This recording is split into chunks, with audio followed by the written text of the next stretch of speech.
Hey there, everybody. Welcome to our Fargo Season 5, Episode 10 finale, reaction, and review. We have made it to the end of this story, and I can't. I know there was death. I know there were sad things in this finale, but I can't stop smiling. I can't stop feeling good about what it is that I just watched.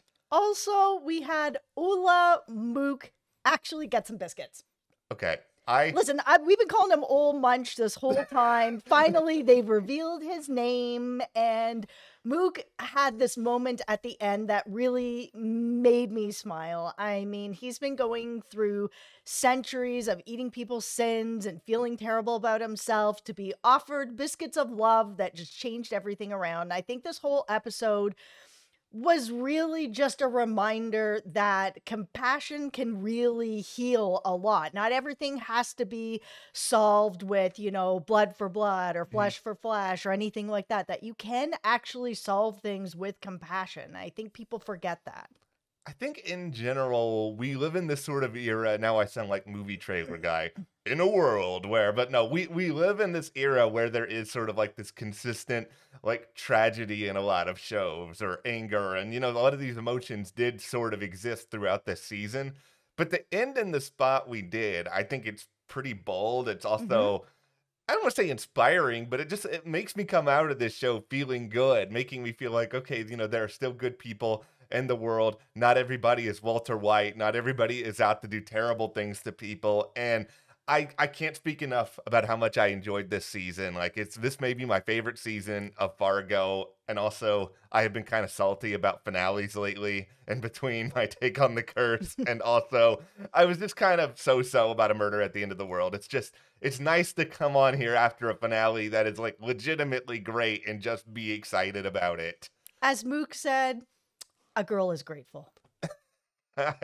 This guy is also very grateful. And you know what? We would also be very grateful if you hit that subscribe button. In addition to doing everything we have about Fargo all season long, we are Mhm. also now headfirst into Death and Other Details, a new murder mystery show on Hulu that we're very excited to cover this season.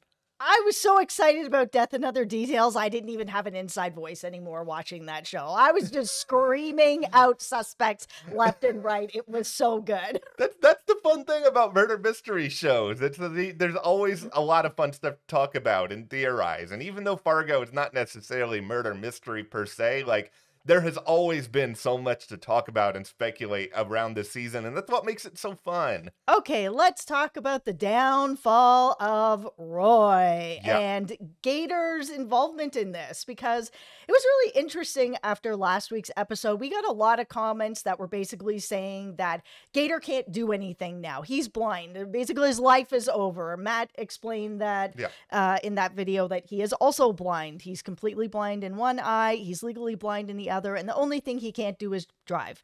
So we went into this finale feeling like Gator has a role to play still. Just because he's blind, it doesn't mean anything. It just means that, things are a little more difficult for him, but he's still completely capable of taking down Roy. And he did. He sold him out.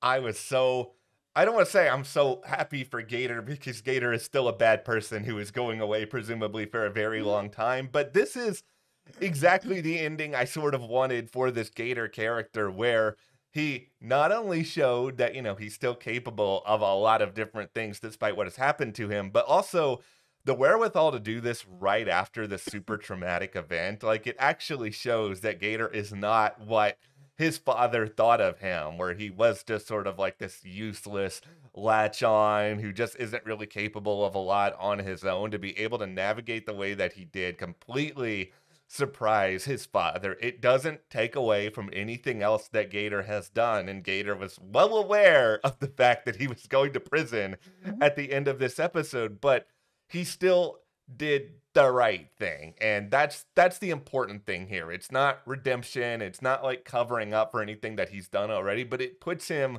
on the road to try to be a different person moving forward. And that's like the important message of this character. Yeah, and that was why, for me, I had really wanted to see him do the right thing, which he did. He's, he's not redeemed. We're not there, and Yeah. that's fine. I don't think any of us were like, oh, Gator's going to be redeemed. We want to see redemption arc. I don't think anybody was here for that. But I think a lot of us did want to see him do the right thing, and he did. And for me, one of the things I was hoping for and I got was to see Dot give him compassion after what he did right. And she did give him that. That scene between them where he was like, I am so sorry, will you visit me? And she's like, do you still like oatmeal cookies? I'm going to bring them to you. The ones with the raisins, I got you. Don't worry. Like, it just melted him. And I think that him doing the right thing on top of having forgiveness and that compassion will set him up to be on the road for redemption. We won't ever see it, but I think he's on that road. I think it's valuable enough that we know that that's possible for this character. Like that, just knowing that makes me happy with where this story ends. And yeah, that final scene with him and Dot was magnificent. I mean, Juno's just masterclass throughout this finale. Like, she was so unbelievably good. Now, here's the thing with Fargo, though. We can't have all of these good moments without the bad. And we got the bad in the form of us losing Wit. And I'm not happy about this. Like, I know I said he was probably going to die. This is not a victory for me that I lose a character that I really, really love. It's just we kind of knew that if this show was going to have a happy ending, there was going to be some stuff in it that had to happen leading up to that. Because otherwise, especially with the ending that we had with Dot and old Monk, or I'm going to end up just calling Ole Mook, I think is what it is. I'm butchering it. I'm probably just going to end up calling him Munch again. And I'm sorry to everybody who was upset about that. It's just like, I don't know if I'm ever going to get the pronunciation right. But anyway, I just felt like with that ending, especially, they were never going to be able to like justify that everything worked out okay. Like, there had to be something that happened. But losing Wit is that thing, but losing him in the way in which we did, he dies the hero. He's honored after the fact. I think it's as much of a good, honorable death as you're going to get in Fargo. I was really sad to see him go. I mean, it was good to see that he was doing it the honorable way when, we had that whole shootout where, Dot shot Roy and then she turned away and he escaped and Wit was like, I got you. And even though he died and he wasn't the one that was able to stop him, he tried. And that's all that, matters in Dot's heart. He really tried. Yeah, and like, she's continuing to honor him after his death. And I think all of that was played really, really well. Now, Roy's future behind bars, getting an extra dose of punishment courtesy of Lorraine. I will say from the start, I was going into this finale hoping that Roy would get killed. And I mean, the biggest reason why is just that I didn't trust, especially with sort of the world that Fargo has established, that he was going to be arrested, he was going to be locked away, he wasn't going to escape, he wasn't going to stage some sort of nonsense. It's just like, I didn't think that there would actually be a way to keep him and contain him. But the mistake that I made along the process was just thinking, oh, here is a sheriff who is now behind bars with a lot of other people who may not have a great opinion of him, and that's all sort of insinuated by Lorraine in that scene between the two of them. He ain't getting out of there, folks. Listen, those piercings didn't get pulled. I had said all season that's what I was hoping for.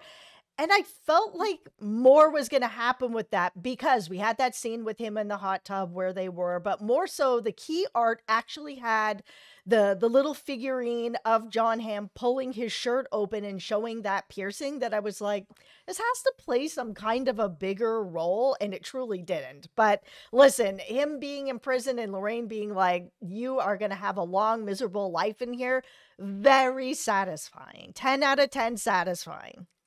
Yeah, to pick up on what you said about the piercings for a moment here further, why did you even have them? Like, let's just think about this for a moment. Was Noah Hawley just like, this looks interesting. Let's just like randomly go through the trouble of like getting these, fake piercings that we're going to put on John Hamm for this scene. And put them in the key art. Yeah. Like, the key art was very specific with a lot of different things, Mook with the axe, and we had Dot with the, making the pancakes, and he's got his shirt open. I was like, this has to do with something more than just being in the hot tub with piercings, but I guess that's where we are.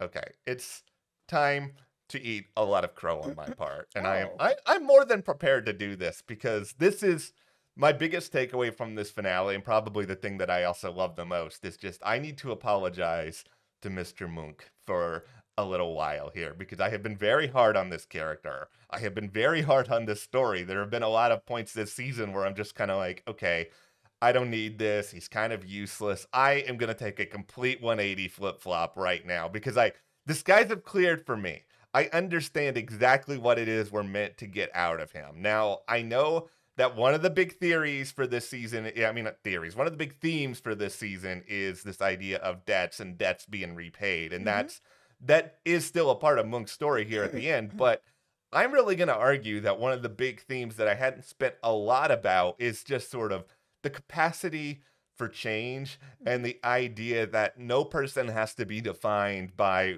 who they are or what has happened to them for the rest of their lives. And we see that with a number of different characters, but Mm-hmm.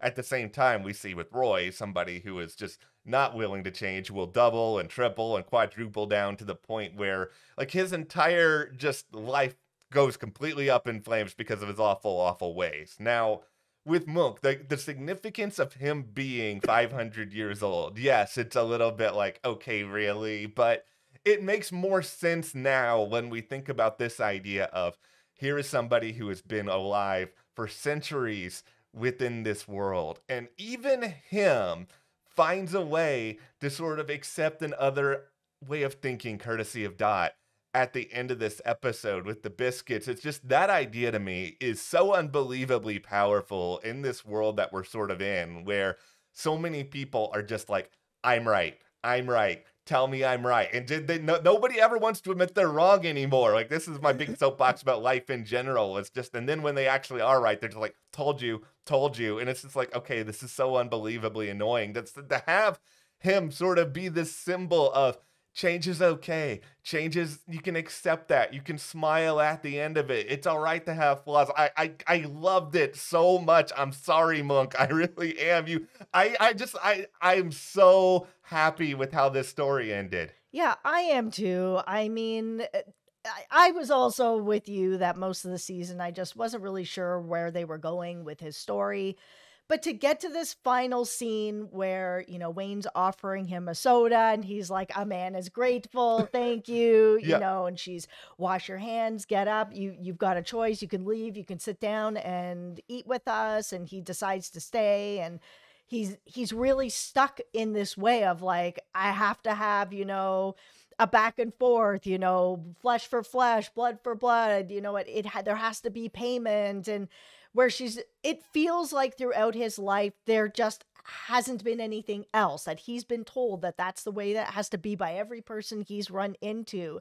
So that I think that what she said to him was really powerful, where she was kind of like, we're the same. We don't have to swallow what we've been told that we have to swallow. We don't have to be what other people tell us we have to be. You can be happy. You can have a different path, and it's your choice to have that different path. You don't have to do what people tell you to do.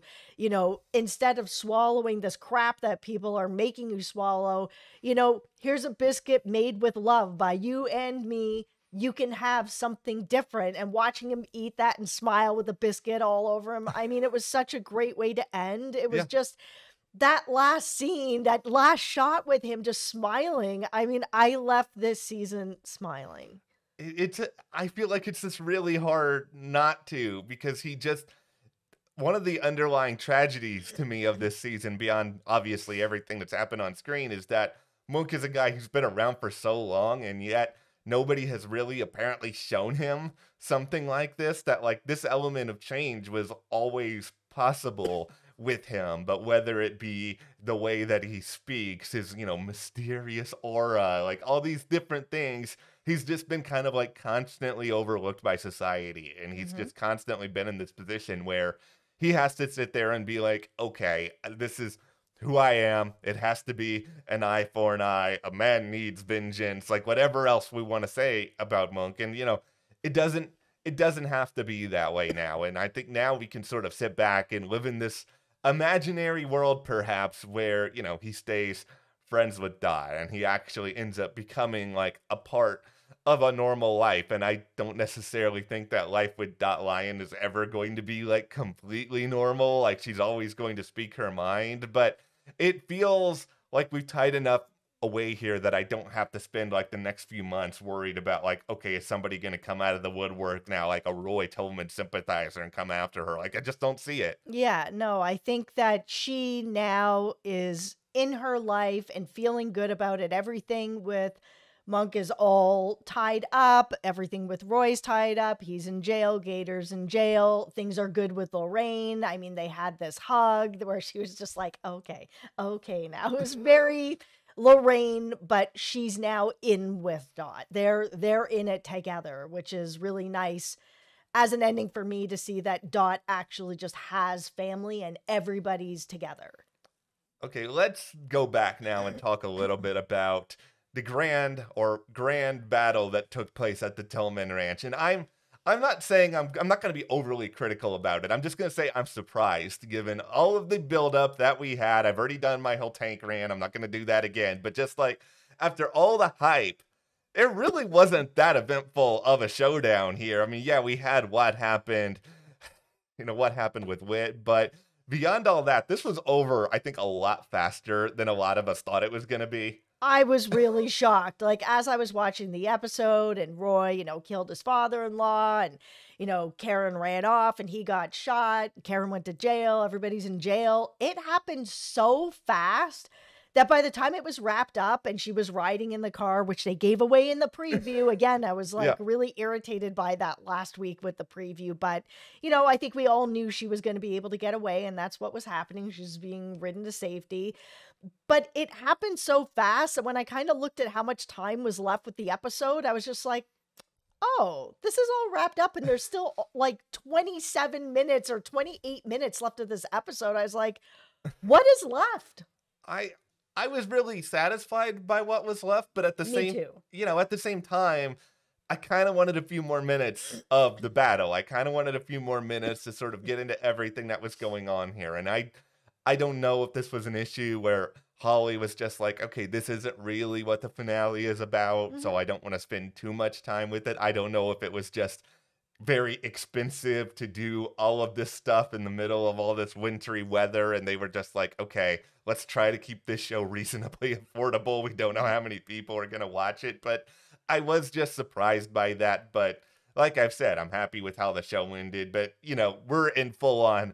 At least I'm just thinking of like, is there anything about this finale that I wasn't satisfied with? And like, that's probably the closest I'm going to get, but then I'm just full on nitpicking at that point because like, how can I be upset about anything else? Yeah, I'm completely satisfied with this. Like, yeah, at first I was like, oh, this is really short, but I don't have any problem with it because they paid off everything else afterwards with the moment with Gator turning in his dad, the moment with Gator and Dodd, everything with Roy in jail with Lorraine, everything with, Monk later. Like, it was all tied together beautifully, and I'm glad that they gave enough time at the end to let all the consequences that Wit said were coming really breathe because it needed time to breathe and it worked.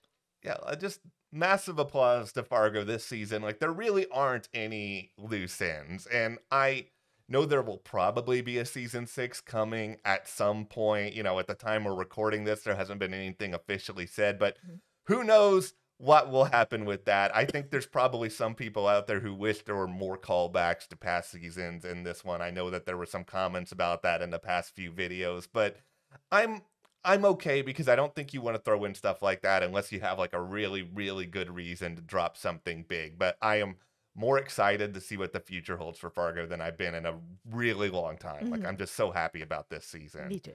All right, well, that is the Fargo Season 5 finale, everybody. We've made it to the end of this road, but be sure to hit that subscribe button. As we mentioned earlier, Death and Other Details, really great mystery show over on Hulu. We're going to have all sorts of coverage of that coming up. Also, thank you to our patrons. Be sure to join our Patreon. We have a link in the description below. We have live streams every week. We're going to be talking a lot about this Fargo finale on the next one. Rest assured of that, and we will see you guys here next time.